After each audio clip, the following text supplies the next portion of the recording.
Assalamualaikum teman-teman. Perkenalkan nama saya Husnul Khotimah. Di sini saya akan menjelaskan tafsir ayat dan hadis ekonomi. Poin yang pertama yaitu metodologi tafsir. Metodologi tafsir didefinisikan sebagai prinsip, pendekatan, dan langkah sistematis yang digunakan untuk menafsirkan Al-Quran secara komprehensif, objektif, dan kontelektual. Ini membantu mufasir menghindari penyimpangan dari maksud wahyu dan mempertimbangkan konteks historis dan sosial. Adapun macam-macam metodologi tafsir. Yang pertama, tafsir bil-ma'thur, yaitu berdasarkan riwayat hadis dan perkataan sahabat. Yang kedua, tafsir bil-ra'yi, yaitu berdasarkan ijtihad atau pendapat pribadi. Yang ketiga, tafsir ilmi, yaitu berbasis sains dan rasionalitas. Yang keempat, tafsir sufi, yaitu mengedepankan dimensi batin dan spiritual. Dan yang kelima, tafsir tahlili, yaitu pendekatan analisis terhadap struktur bahasa dan konteks historis. Adapun perbandingan metodologi tafsir klasik dan kontemporer. Metodologi klasik bergantung pada sumber-sumber primer dan tradisi, dan metodologi kontemporer mengintegrasikan sumber-sumber tambahan seperti sejarah, sosial, ilmu modern untuk menghasilkan tafsir yang lebih kontekstual dan relevan dengan zaman modern. Dan dampak tidak menggunakan metodologi tafsir yang tepat. Seperti kegagalan menggunakan metodologi tafsir yang tepat dapat menyebabkan penafsiran yang menyimpang, munculnya paham radikal, konflik antar kelompok umat Islam, dan kerusukan dalam dakwah dan penyidikan Islam. Poin yang kedua yaitu tafsir ayat dan hadis ekonomi. Hukum etika ekonomi dan bisnis. Hukum adalah aturan yang mengatur masyarakat dengan sanksi bagi pelanggar. Etika ekonomi adalah nilai moral dalam kegiatan ekonomi untuk keadilan dan tanggung jawab sosial. Etika bisnis menyangkut perilaku perusahaan agar jujur, transparan, dan mematuhi hukum serta hak-hak konsumen dan pekerja. Adapun peran hukum bisnis. Hukum bisnis mengatur kontrak, perlindungan stakeholder, inovasi, dan tanggung jawab sosial atau CSR, memberikan kerangka hukum yang jelas, melindungi hak semua pihak, menjaga integrasi, dan mendorong inovasi. Implikasi hukum bisnis terhadap etika bisnis. Hukum bisnis mendukung praktik bisnis etis melalui regulasi seperti Undang-Undang Persaingan Usaha, Perlindungan Konsumen, Ketenagakerjaan, dan penanaman modal. CSR menjadi bagian penting dalam kontrak. Perlindungan hak kekayaan intelektual dan sistem penyelesaian sengketa juga menunjang etika bisnis. Adapun faktor-faktor yang mempengaruhi praktik bisnis di Indonesia. Yang pertama, regulasi dan kebijakan pemerintah. Yang kedua, kondisi ekonomi nasional. Yang ketiga, budaya dan nilai lokal. Yang keempat, persaingan pasar. Yang kelima, teknologi dan inovasi. Dan yang keenam, stabilitas hukum. Nah, poin yang ketiga yaitu harta dan pengelolaannya dalam Islam. Harta adalah sebagian segala sesuatu yang dapat dimiliki dan dimanfaatkan secara halal. Harta dipandang sebagai amanah dari Allah Subhanahu wa Ta'ala. Penulis menjabarkan berbagai pandangan ulama mengenai definisi harta, membandingkan antara harta dan hak milik, serta mengklasifikasikan harta berdasarkan beberapa kriteria. Yang pertama, mutakawin dan goir mutakawin atau bernilai dan tidak bernilai. Kedua, misli dan kimi, yaitu ada padanan dan tidak. Yang ketiga, istihlak dan isti'mal, yaitu habis pakai dan tidak. Yang keempat, mankul dan goir mankul, yaitu mudah dipindahkan atau tidak. Adapun prinsip pengelolaan harta. Yang pertama, kepemilikan sebagai amanah. Yang kedua, keadilan. Yang ketiga, sirkulasi harta. Yang keempat, menghindari konflik. Yang kelima, penyucian dan perlindungan harta, serta distribusi dan kepedulian sosial. Adapun cara mengelola harta. Yang pertama, perencanaan keuangan, pengaturan harta, menjalankan rencana, pengendalian harta, menjalankan amanah kepemilikan, menghindari hutang yang tidak perlu, menghindari hal-hal haram, bersedekah, dan hidup sederhana.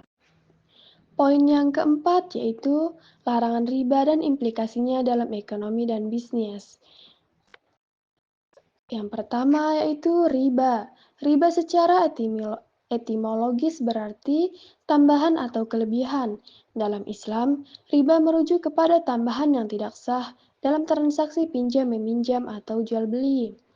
Adapun jenis-jenis riba, yang pertama riba fadl, yaitu riba dalam tukar-menukar barang sejenis dengan perbedaan kualitas dan kuantitas tanpa keseimbangan nilai yang adil. Yang kedua, riba al-nasi'ah, yaitu riba dalam transaksi hutang piutang yang melibatkan penambahan jumlah hutang di kemudian hari. Dan yang ketiga, riba dalam jual beli, yaitu riba yang terjadi dalam transaksi jual beli tertentu, misalnya menjual barang dengan harga yang lebih tinggi dari seharusnya atau menunda pembayaran dengan biaya tambahan. Nah, implikasi riba dalam ekonomi dan bisnis keuangan syariah. Larangan riba mendorong perkembangan perbankan dan keuangan syariah yang berbasis pada prinsip-prinsip Islam, menghindari riba, goror atau ketidakpastian, dan maisir atau judi. Produk keuangan syariah seperti mudharabah, musyarakah, murabahah, dan ijarah menjadi alternatif transaksi bebas riba. Poin yang kelima yaitu teori konsumsi, produksi, dan distribusi. Teori konsumsi konvensional berfokus pada memaksimalkan utilitas dengan mempertimbangkan pendapatan dan referensi konsumen. Ekonomi Islam menambahkan dimensi spiritual, menekankan konsumsi yang halal dan berkah, serta meminimalkan pemborosan. Konsumsi dilihat sebagai sarana ibadah, bukan sekedar pemenuhan materi.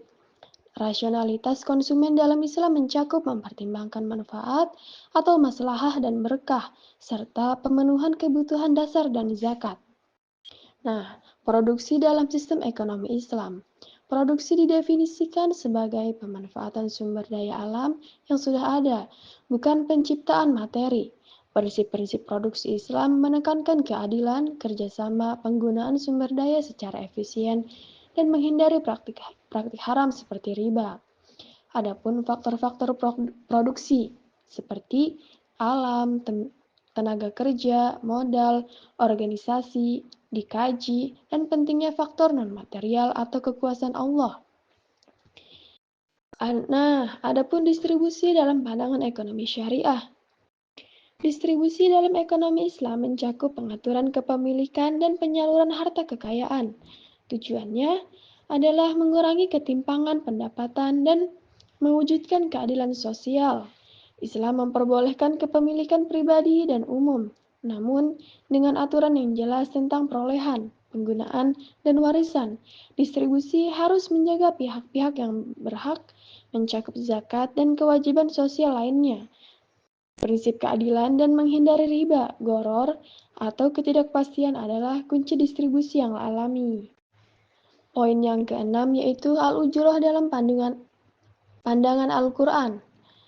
Al-ujroh didefinisikan sebagai upah, imbalan, atau bayaran atas jasa, pekerjaan, atau manfaat yang diterima. Bentuk upah tidak terbatas pada uang, tetapi dapat berupa barang kebutuhan pokok. Adapun rukun dan syarat al-ujroh, yaitu rukun al-ujroh berpihak yang berakad, ijab kabul atau pernyataan ketersediaan upah dan manfaat. Syaratnya meliputi kesepakatan, jumlah yang jelas, berbeda jenis dengan objek pekerjaan, dan halal. Nah, adapun macam-macam al-ujroh. Yang pertama, upah yang sepadan atau ujroh al-misli. Yang kedua, upah yang telah disebutkan atau ujroh al-musamma. Ujroh al-misli ini ditentukan berdasarkan kesepakatan dan keadilan.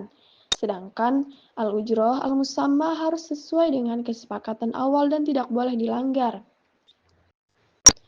Poin ketujuh yaitu konsep zakat dan fungsinya bagi sosial ekonomi masyarakat. Zakat secara bahasa berarti tumbuh, bersih, dan berkah. Secara istilah, zakat adalah sejumlah harta yang wajib dikeluarkan oleh umat Islam untuk diberikan kepada mustahik setelah memenuhi syarat seperti nisab dan haul. Adapun fungsi sosial zakat, yang pertama bagi muzaki, yaitu membersihkan hati dari sifat kikir dan rakus.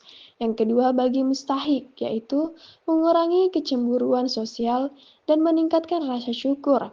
Dan yang ketiga bagi harta, yaitu mensucikan harta dari unsur syubhat dan menjaga keberkahannya. Zakat memperkuat solidaritas sosial dan menciptakan keharmonisan antara golongan kaya dan miskin. Adapun fungsi ekonomi zakat, yang pertama secara mikro, yaitu meningkatkan daya beli mustahik yang berdampak pada peningkatan permintaan dan mendorong pertumbuhan pasar.